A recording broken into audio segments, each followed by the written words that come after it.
বিএনপির বিরুদ্ধে কোনো কথাবার্তা বলতে হলে সাবধানের সাথে অজু করে কথা বলে।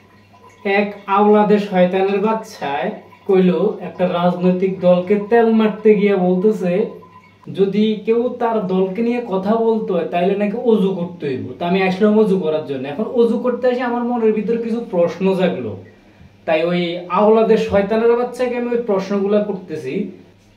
যদি আমি অজু করতে যাই, অজুর নিয়তটা কি হবে? অজু করার আগে কি মেসওয়াক করতে হবে? মেসওয়াক করলে কি সেটা কি নিমের ডাল দিয়ে করব না ব্রাশ দিয়ে করব?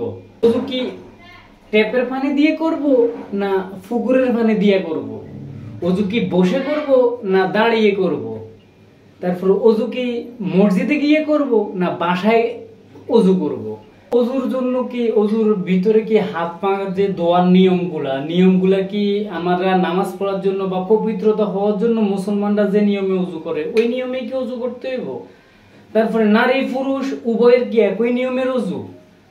আর তারপরে আমাদের দেশে ভিন্ন ধর্মের লোক থাকে, ভিন্ন মতের লোক থাকে, বিভিন্ন মত বিশ্বাসের লোক থাকে। এখন কত হয়েছে অন্য ধর্মের লোকেরাও কি অজু করতে হইব নাকি তারা সরাসরি গোসল করে ফেলাইব? তারপরে কোন জায়গায় ধরেন বাইচান্স কোনো কারণে পানি পাওয়া গেল না, লোকটা পানির সংকটে ভুগতেছে, বাসার মধ্যে পানি নেই, হঠাৎ করে ওয়াশওয়ালারা পানি বন্ধ করে দিছে, আর সে মনে করেন কথা কইতেই হইব তার, সেক্ষেত্রে সে কি করব? বা কেউ মরুভূমিতে অপেক্ষা করতেছে, মরুভূমিতে আছে, ওইখানে পানির সংকট, সেক্ষেত্রে সে কিভাবে ওযু করব? তার জন্য কি তায়াম্মুমের কোনো ব্যবস্থা করা যায় কিনা? তো এই মুফতি সাহেবের কাছে এই প্রশ্নগুলো আমরা রাখতেই পারি। তারপরে আমরা মুফতি সাহেবকে অবশ্যই একটা ধন্যবাদ জানাইতে পারি, কারণ মুফতি সাহেব তো আমাদের জন্য ফরজ গোসলটা ফরজ করে দেয় না। যদি কইতো তো তোমরা ফরজ গোসল করি আমার দলের বিরুদ্ধে কথা কইতে হবে, তাহলে তো একটা মহাবিপদে পড়ে যেতাম।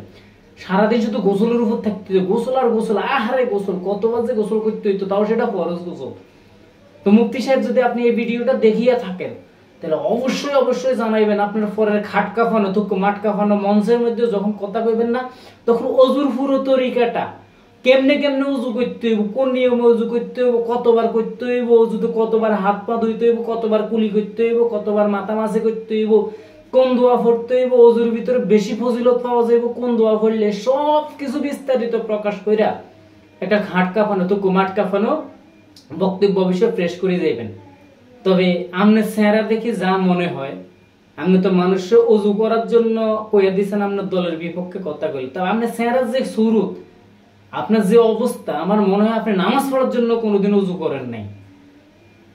কি আপনাদের বিশ্বাস হয় না? এই লোকটা চেহারার দিক দিয়ে দেখলে কোনোভাবে মনে হয় কোনোদিন নামাজ পড়ছে? নামাজ পড়া মানুষ কখনো মুসলমানদের ধর্মীয় বিধান অজু নিয়া এই ধরনের মানে মন্তব্য করতে পারে, এটা আমার বিশ্বাস হয় না। যে মানুষ জীবনে একদিন নামাজ পড়ছে, এই ধরনের নেতাগুলো হচ্ছে সমাজের শত্রু, দেশের শত্রু, এবং যে দল করো ওই দলের শত্রু। ঠিক হাসিনারে এই নেতাগুলাই এরকম তেলবাজ, যারা তেল মারে, তেলবাজি করে, দলেরে মারে, মারতে হইতো, ওরাই ডুবাইছে।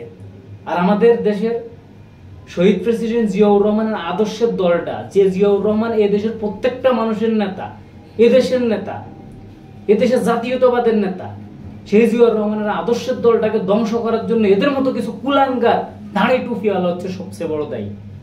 এদেরকে যদি অতি সত্ত্বর দল থেকে পাছার মধ্যে লাথি মারি বের করে না দেওয়া হয়, তাহলে বিএনপির অবস্থা হবে ঠিক হাসিনার মতো। আমরা প্রেসিডেন্ট জিয়াউর রহমানকে ভালোবাসি, জিয়াউর রহমানকে বুকে ধারণ করি, লালন করি, তাই আমরা চাই না কোনো কুলাঙ্গারের বাচ্চা, কোনো শয়তানের বাচ্চা জিয়াউর রহমানের সম্মানকে হানি করার জন্য কাজ করবে, সেটা আমরা বরদাস্ত করব না। বিএনপির কাছে অনুরোধ, হাইকমান্ডের কাছে অনুরোধ, এই ধরনের তেলবাজ, গুটিবাজ, শয়তানের বাচ্চাগুলোকে দল থেকে বের করে দেন, তাহলে আপনাদের অবস্থা হবে ঠিক স্বৈরাচার হাসিনার মতো।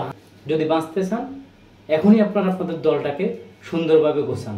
এ ধরনের তেলবাজ, মলমবাজ, পোল্ট্রিবাজ, দুর্নীতিবাজ, চাঁদাবাজ, টুপিবাজ, তারপর অজুবাজ নেতাদের থেকে সাবধান।